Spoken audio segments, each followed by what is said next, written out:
Welcome to F1 on the Rocks. Sit back and pour up your favorite drink. Hey, we're not the ones behind the wheel. Yo, what up, Rocks fam? It's good to be back in action. F1 on the Rocks. Here we come, Australia. Our Aussie friends, we're coming to your neck of the woods, mate. Oh, man. Welcome, all alike, and the one and only Mr. Brian Dauer. How are you, kind sir? What's up, Will? I'm doing great, man. I saw you in the flesh one week ago today.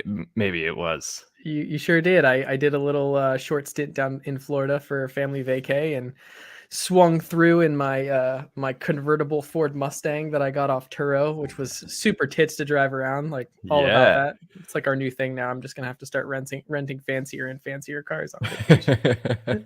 Your 2-year-old was just in the back seat, fucking chilling. She was, man. Yeah, we had the top down for a little bit, and she was like, "No top, no wind." I was like, "Fine, we'll put it back up. But yeah, it was good to see you while I was down there. It's been a few days since we were out in Florida, but what's been happening with you? What have you been up to? Yeah, good question, man. We've been keeping busy. We've got a lot going on family-wise. I have 3 sisters. One was in town the weekend you were, which is why we didn't really get to see each other. But my sister was in town with her son, who's 4, similar age to my youngest. So we were doing all sorts of stuff, zoos and swimming and beach and all that. And now this coming weekend, my other sister is coming in with her 2 kids who are similar ages to my kids. So we've got another jam-packed weekend, and it's awesome, man. Like they're either in New York or DC, and I'm obviously in South Florida, so I don't get to see them too often. So it's always a good time to reconnect with the family. Family travel times of year. Are you guys doing that like yearly, the family vacation, like once a year, or is it just whenever it can kind of work out type vibes? Yeah, typically they'll come down once a year, toward the end of the winter when they're just fucking completely sick of the crummy weather. Sure. And we'll go up there in the summer, usually for 1 week a year, and we try to plan it around a wedding, a cousin's getting married or whatever it is, and bang 2 of those out at a time. But yeah, so it's been awesome, man. We've been busy, obviously a lot of stuff going on, but makes the days fly and the kids keep growing like weeds. But how about you? What have you been up to? Yeah, growing like weeds is the truth. Today is my daughter Rio's 3rd birthday. So happy birthday, Rio. Shout out to you, little lady. All right. She had birthday celebrations. We're gonna go do some fun stuff this weekend. Obviously, when I was down in Florida, we did some early birthday singing to her. But we've been good. Between all of the travel that we've done in the last 2 months, I think we're all traveled out, which is good. Right. So we can kind of settle in for a bit here and await the grim heat-filled summer that is Phoenix summertime. But yeah, we're happy nonetheless. I told you I got going out to hockey tonight, so I'm pumped for that too. Get that physical fitness in after sitting at the desk all day. So I love it, man. We lost in the playoffs last week. So up, it's my fault. We did not record an episode last week. Oh yeah. So to our handful of listeners that were like, "Where's an episode?"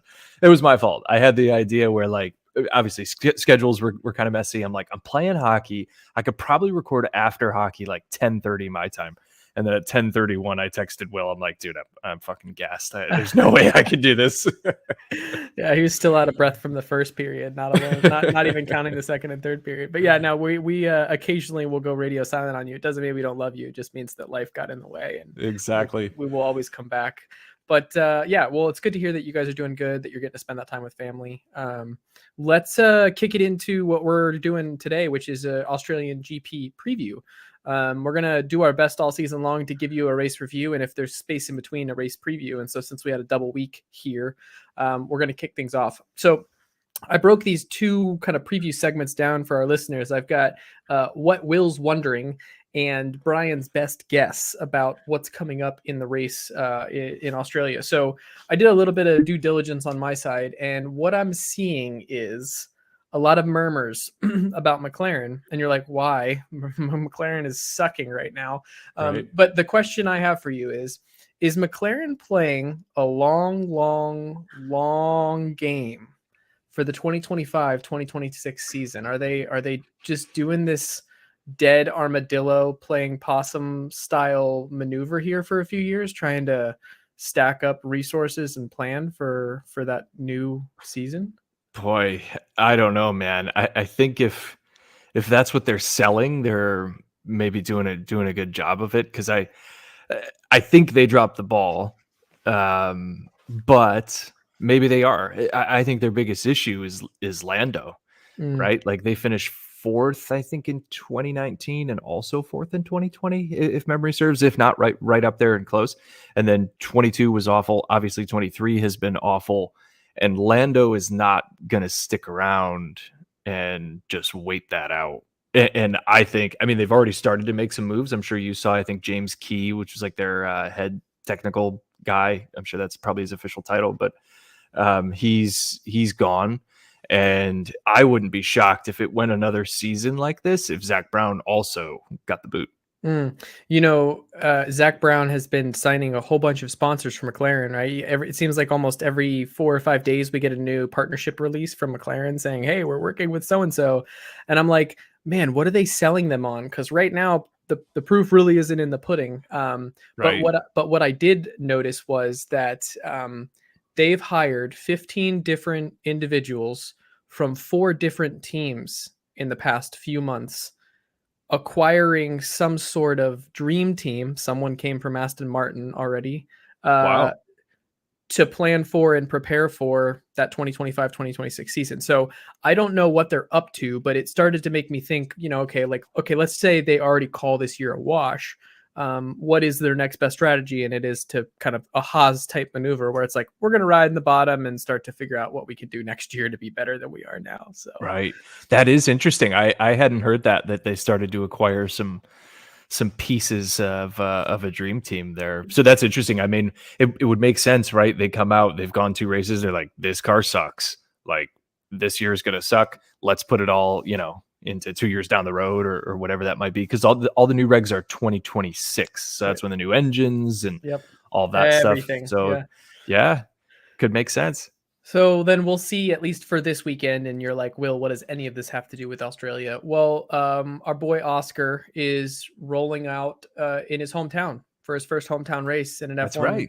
And I feel a little shitty for him because he's gonna have to like roll in the back, and there won't be too much craziness other than everybody being proud of their homeboy to be in town and racing at the home circuit. But maybe we see Oscar pull off some sort of miracle mile here this weekend, and I think that would be entertaining regardless. But fun fact about Oscar Piastri, and I heard it on Beyond the Grid. He's on Beyond the Grid this week, F1's podcast, and he has never raced a car.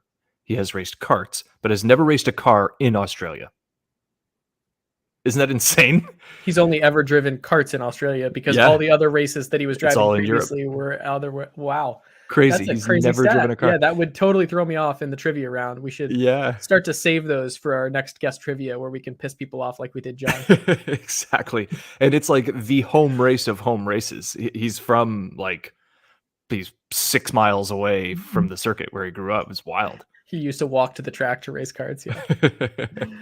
Oh man. All right. So then what is Brian's best guess this week on what's going on in the F1 world / Australian GP? Yeah. So my best guess, I want to touch on, because we missed it last week, the whole penalty stuff with working on Alonso's car. But before we do that, since we're still kind of on Australia, and that's a little Australia in it too, I want to talk quickly about Verstappen Perez. So my best guess is Verstappen is going to smoke Perez. And I think the chatter in the F1 world after Saudi, where Perez won, is kind of crazy. People, and maybe it's just people trying to drum up like drama, and maybe Checo's got a chance. And like, I am not a Verstappen fan. Verstappen is so much faster than Checo. It's insane. If he did not have a car issue in qualifying, he wouldn't have started 15th. He would have been on pole, and he would have won by 10 plus seconds. So it's crazy. So that's my best guess is Verstappen, and, really going out on a limb here with this, but, Verstappen's going to win by 10 seconds this race. And I just think it's wild how everyone last week is like, we've got to fight for the championship. It's like, what are you guys talking about? He had a car problem in quali, which made him start 15th. Like, what? I don't know. It's crazy. I don't know how you feel about it, but could you be persuaded differently if, say, 3 out of the next 6 races they start on the grid 1-2, and Perez wins like 1, maybe 2 of those 6 races? For sure. If Perez wins a race where Max doesn't have some sort of problem, somebody, shunts into him in the first corner, or he has a car issue, if he wins a race 100% on merit, then I'll start feeling that way. Yeah, and I don't think it'll happen. I think you also have to take into account that the internal people that are saying shit, Helmut Marko being one of them, right? He was one that was like, yeah, Checo can totally do what he's going to do and we won't stop him. And I'm like, yeah, but all the people on the inside know, like, first off, this was a one-off situation. Second off, even if they got to a point where it was kind of tricky, I, tinfoil hat throwing on for just a second here, can't guarantee that they wouldn't tune Checo's car down just enough to make sure that he doesn't have the pace to keep up with Max. Like, it's just not a thing you do. You don't go alienating Max at this stage when he's, 1 deep in, 2 deep in, trying to just finish off what he started. Like, it's just, it doesn't make sense to me. So I agree with you. I think the Perez versus Verstappen stuff is just noise to keep people entertained while we still talk about how it looks like Red Bull's going to destroy everybody this season. So yeah, agreed for sure. And then last thing, we should have an announcement. It's Tuesday night currently here in the US. Australia, it's whatever time on Wednesday, I don't know, but I would assume on Thursday we're going to hear something, because the FIA said they were going to clear up this rule which got Alonso penalized in Saudi, and it got Ocon penalized in Bahrain, just touching the car, working on the car prior to. And the crazy thing is, they had in the rule book, it says you can't work on the car. But then apparently in some other section of a different document, it says touching the car is considered working on it. Long story short, we all know what happened, but I'm curious to see how they come out and clearly define this. And it could be really interesting. Like, maybe they can't, I don't know, maybe they can't be around the pit box, or maybe they are allowed to touch the car now. So we'll see what happens. You saw the specifics though, right? It was the rear jack. Did you catch all of the breakdown on everything? Yeah. So quick synopsis for anybody that might have missed it real quick. It was the rear jack that was touching the car. And the problem is that the defense that was made by Aston Martin is, well, the front jack is always touching the car. They use it to line the car up. They have to have the front jack touching the car. Even though the front jack's touching the car, they're not working on the car. So why does the back jack make any difference? Right. And the answer is because technically, if the back jack is already in place, it could speed up the process in which the pit stop were to occur once the penalty is done being served. So it's like, I get where the rule needs to be in place, but I think where I want to leave this with you is a special shout out goes to the MFer in Aston Martin's little, AC cooled control station semi rig that was like, oh, I know exactly where each of these 7 incidences are where the back jack touched the back of the vehicle. Let me pull those up for you real quick and send them forth. It's just crazy that somebody knew where to go. Right. Somebody on Reddit was like, what do you do in that situation if you're Aston Martin? They're like, well, you call Seb and then you say, hey, Seb, can you remember 7 instances? And you're like, and I was like, that's pretty good, actually. Yeah. Just tap into your actual, your AM natural historian in the F1 world. So yeah, good That's stuff. awesome. Well, we'll see what happens. Speaking of Seb, real quick before we move on, I just heard this. I don't know when. Yes, very recently. But Mike Crack, the Aston Martin team principal or CEO, whatever the fuck his title is, he was asked, "Hey, did you reach out to Seb when Lance maybe wasn't going to be able to do Bahrain?" And Mike Crack said, "Nope, we didn't, because when he left, he didn't want to do this anymore. He wanted to go spend time with his family, and we respected that, and we didn't even contact him." I was like, "Fuck." Yeah. I could dig that, Mike Crack. I thought the same thing too. I think Bailey was even the one that was like, there's a chance that, that Lance can't race. Do you think they'll bring back Seb? And I was like, it won't happen. I was like, even if they call him, he's going to be like, nope. Right. My ship has sailed. Like, I'm over this. I love it. You know what speaking of Seb, thanks for bringing this up. I'm going to further railroad this conversation. What made me think about Seb the other day was I watched a David Attenborough special on Netflix. I think it was. Yeah. About like global warming, and I would just like saw the like actual video evidence and like years of David Attenborough traveling to like foreign places and like showing you the difference between like what actually is happening and what the media and everybody else in the world tells you is happening. And I was like, oh man, Seb is totally like a warrior for all this. Like Right. he's like totally stepping up on the up to the plate. So it was just made me think about how much he's always thought about the environment, and made me a little more conscious too. Less paper towel rolls, more towels in the house. Right. Seb's the man. Yeah. Well, today's bullshit segment is earmarked by a couple of listener questions. Not that our listeners bring bullshit to the table, just that that's where it happens to fit in today's grand scheme of things. The first question is from our friend, Mr. McGabby, who is a local here to the Phoenix area and a longtime OG listener. He asked the question, Mr. Dauer, do you have any plans to attend F1 races this year? That's a great question. Currently, none solidified. So last year I went to Miami, and I was lucky enough to get a ticket from someone we do business with, and that was awesome. And I didn't know until like 4 days before the GP that I was going. So I got kind of hooked up last minute. So it's probably good that I didn't know until then, because I wouldn't have slept for like 3 weeks before. But I don't know how it's going to shake out this year. So I'm not totally sure.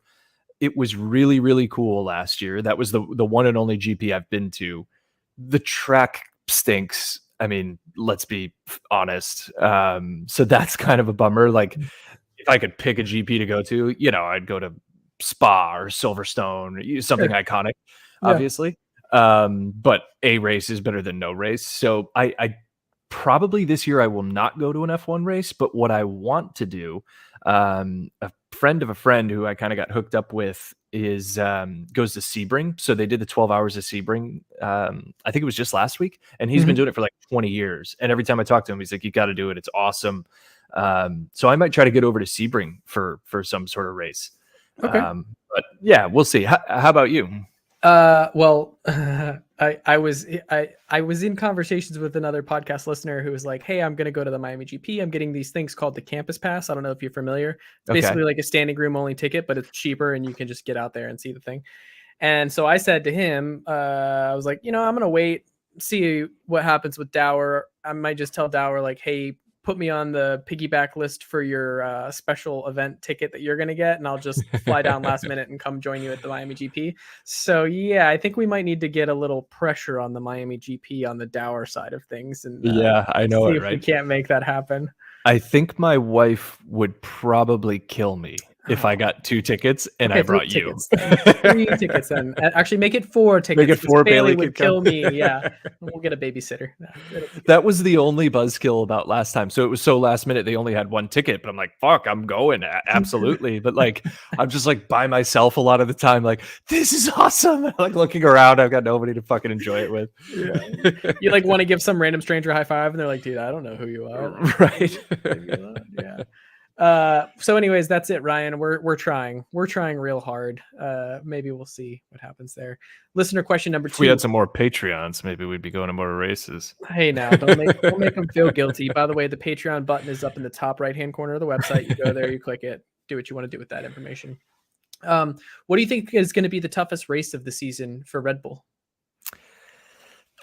Man, that's a great question. They're not as fast on the straights as they were last year. And because of that, and because this race, I think, is relatively late in the season, it's definitely in the summer. I'm going Monza. So when they go to Italy, well, I guess they'll be in Italy for Imola as well in a couple of weeks. But Monza, the Temple of Speed, has the longest straights. And I think that's where I think that'll be their toughest race. I think somebody will, whether it's Mercedes or Ferrari or whatever, will turn it up to 11 and take a shot at it. Because as far as I understand, the Red Bull this year is super fast in the turns. I think high speed, they've got a ton of downforce, and they're not draggy on the straights. But last year they were just a rocket ship on the straights, and I don't think that's the case this year. Good one. Okay. I'm going to go with Baku. I think the race that follows Australian GP, I think for similar reasons, but I'm just, I'm getting this vibe about Azerbaijan that I think might throw Red Bull some tricks. And it's usually about this time of year that they stumble into some sort of troubles with their whole operation that they weren't prepared for or ready to kind of deal with on a race to race basis. So we'll see. We'll see what happens there.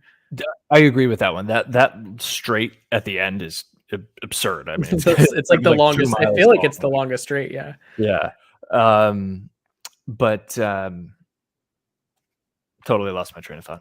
Yeah. Well, then the second question to that is, do you think that they will lose DNFs aside? Do you think that there will be a race in which there is not a Red Bull in the number one spot? God, I hope so. But this is what I was going to ask. I'm glad you asked me that question. I think and I hope their wind tunnel restrictions, maybe by the end of the season, we'll start to see an impact from that. But they're a second faster than the second fastest car per lap, and they're doing 50 plus laps. Like it's crazy, but they're, in theory, a minute faster than everybody else, given no safety cars and and they're not struggling with any strategy related issues relative to getting into the pit. Right. So interesting. Yeah. The other two items that I have in the bullshit segment are a dope ass helmet of the week. By the way, it was Bottas again, in case you thought it was going to be anybody else. I don't know why, but Bottas has this sick ass blue, like amoeba looking helmet. So I'll link that in the podcast description. And then for honorable mention, I'm not going to pull this up because there's too many other things I got to do in here, but someone posted Renault F1 V10 engine on the test bench from back in the 90s. And just like hearing that thing crank up gets me like real giddy inside, like a little boy. Man, like, is it just screaming? It just like somebody just like throwing the throttle, and you see the engine like just tweaking on the bench because there's so much torque in it. It's just like, nice. Muscle power. That's awesome. It would destroy everyone's ear holes here on the podcast and or car listening device system. So we'll skip that and let you listen to it on your own time. But that brings us to our intermission, sponsored by Tito's Vodka. Brian Dauer, what are you drinking on the rocks today? I'm drinking Tito's and soda. They're our number one sponsor. I have to do it. For the podcast audience, I did not know that's what he was drinking. Tito's vodka. I just assumed. Today I'm on Sprite. No Tito's vodka, just Sprite. Womp womp. Womp womp womp. I'm actually glad that I've been more lackadaisical on my drinking, because when I went to hockey the last time I was definitely super gassed, and I was like, man, if I had been drinking for the last 2 weeks, I would have been like vomiting all over the ice, and people would be staring at me like, what's wrong with this guy? Right. I forgot you're playing hockey in a little bit. That's probably a good idea not to put down a couple whiskeys an hour before you go play. Yeah. I'll wait until actual beer league to get the beer league going in the beer league. Yeah. Right. Well, that brings us to Fantasy F1. This is, if you're not familiar, we do GridRivals, and that is part of the F1 on the Rocks Fantasy League team strategy, is to put together your own team and try and beat the collective audience. So the Fancy Racing app allows you to create a metaphorical team of sorts and lets you win cash prizes and other things. They rolled out recently, for those of you in legally gambling states, like race day type one-off events where you can win some cash on the spot, which is pretty cool. Oh, I think I'm prevented from doing that because they haven't gotten to the Arizona gambling regulations yet. Every state is different rigmaroles of jumping through hoops, as you know, Mr. Dauer. But I did want to call everyone's attention to those listeners that are still here with us. There is a $200 grand prize on the line this season. $100 put up by moi and $100 put up by Mr. Dauer. So that brings me to make sure you lock in your teams probably today or tomorrow, and your talent driver, because of the time difference in old Australia. You don't want to miss out on that opportunity before the weekend comes around. So did you lock your team in yet, Dauer? I did, because I'm on 5-week or like a 5-race contract. So I've just got to select my my special driver. But it's funny, I was talking to a friend of mine at work who works on the engineering team, and he's in our GridRivals league. And we were just chatting about the podcast and GridRivals and stuff, and he's like, my only goal is not to have my name read on the podcast for being the biggest decrease. Yeah, we can avoid. I feel like if you're paying attention, you can avoid that. Like it takes some massive failure to, pick 5 drivers who get destroyed. So I have one empty slot. I had a 2-race driver in here that I got rid of to free up some cap space. So it's looking good. Wow. I've got 25 million to spend on a driver. So we'll see how the dice fall there. Money bags. So speaking of the time change for Australia, I think it's 1 a.m. Eastern. So it's going to be 10 p.m. for you on Saturday night. Ooh. You staying up? Ooh.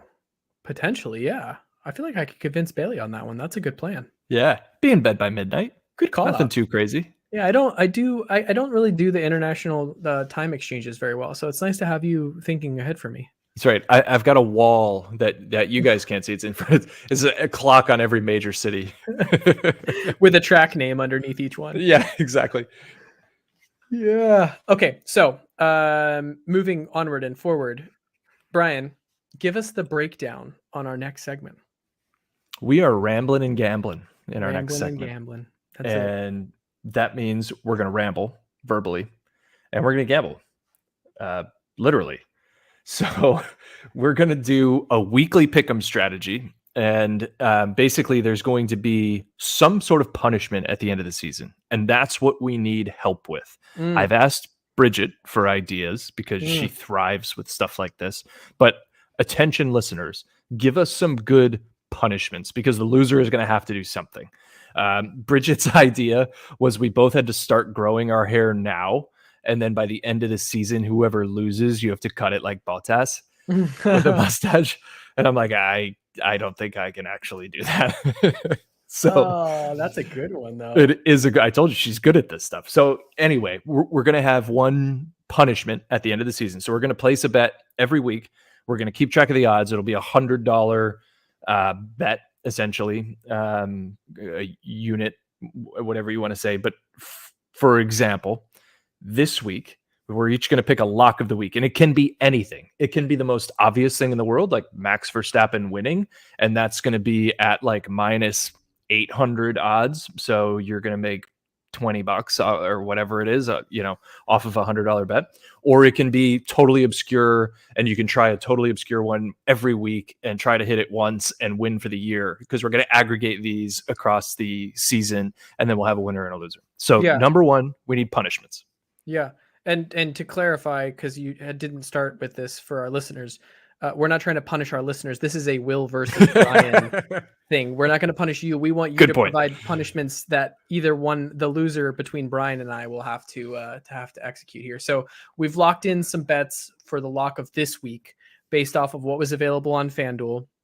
And then what we'll do is give you the update after the race in the review of like who won the bet and how many units and what the current standing is. So, Brian, what is your weekly pick'em lock of the week? Mine is George Russell podium at plus 470. Ooh, so I'm reaching for it right off the bat. I'm trying to get off to a big lead. Taking a risk there. I like it. I'm going to go a little bit more conservative and say, I think we're going to see Carlos Sainz with a top 6 race finish this weekend. And I've got odds on that at minus 300. So just trying to put some dollars up on the board, not trying to win the whole thing in one race, if you will. Slow and steady. Yeah. And so one other thing for everybody that's listening, next week, we're going to bring what we're calling the future. And the future is one bet to win them all. That was a Lord of the Rings reference for my nerds out there. That Brian and I are going to put in, and that's going to be like a season-ending type bet, like this person beats this person, or this person finishes higher than this person. Something that we don't know, and something that isn't super obvious. And whoever wins that one's actually just going to get an exchange of cash from the other person to the other person, or probably in Brian's case, a bottle of Tito's, because that's what he likes. It's just as good as money. Yeah. Well, that's it for the pod this week. We kept it quick. We kept it to 30 minutes. We want everyone to watch the race, to listen to the pod. After you watch the race, send us some questions, whatever it is. Hey, did you see that crazy fan do XYZ in the stands? Or, hey, what was the deal with Ferrari's rear wing? Whatever. Throw some stuff at us. We want to talk about it on the pod, and continue to kind of have that back and forth with the listeners and get more people involved. Yeah. I was real close on Reddit last weekend. Someone posted on a comment, like, who's your favorite team? And this guy said, Williams, my dad worked for the team. And I was like, oh, and I like replied real quick. And I was like, what's your dad do for the team? Like, and he was like, he was an engineer for a couple of years and something. And I was like, great. And then I replied and I was like, can we have his personal contact information to see if he'll come join the podcast? And he just stopped replying. I was like, damn it. He's like, Internet. He died 3 years ago. Yeah, I was trying, but yeah, we're also still searching for someone out there in the F1 world that wants to come be a special interviewee guest with experience in the paddock. So if you know a person or have seen a person or catch them in the wild, throw them in your trunk and bring them to a recording session for F1 on the Rocks. That'd be yeah, absolutely. Preferably like Brundle, Crofty, somebody everybody knows. So yeah, the name, the notoriety makes a difference. Speaking of notoriety, on the way out of here, I think that we should congratulate ourselves with a couple fist pumps and thank you, Brian. And I'm proud of us. We had 1,000 downloads on the podcast. That's a really cool, remarkable achievement. So, hell yeah, that's awesome. That is our social plug. Get yourself on F1 on the Rocks on Twitter at F1 on the Rocks. Subscribe on YouTube or Twitch. Support us on Patreon. Go to the website, f1ontherocks.com. Click the button in the top right corner. Help us help you know more about F1 on the Rocks. That takes care of everything we've got for you guys today. See you next time. See ya. Thanks for listening to F1 on the Rocks. If you enjoyed today's show, subscribe now and watch for updates at f1ontherocks.com and on social at F1 on the Rocks.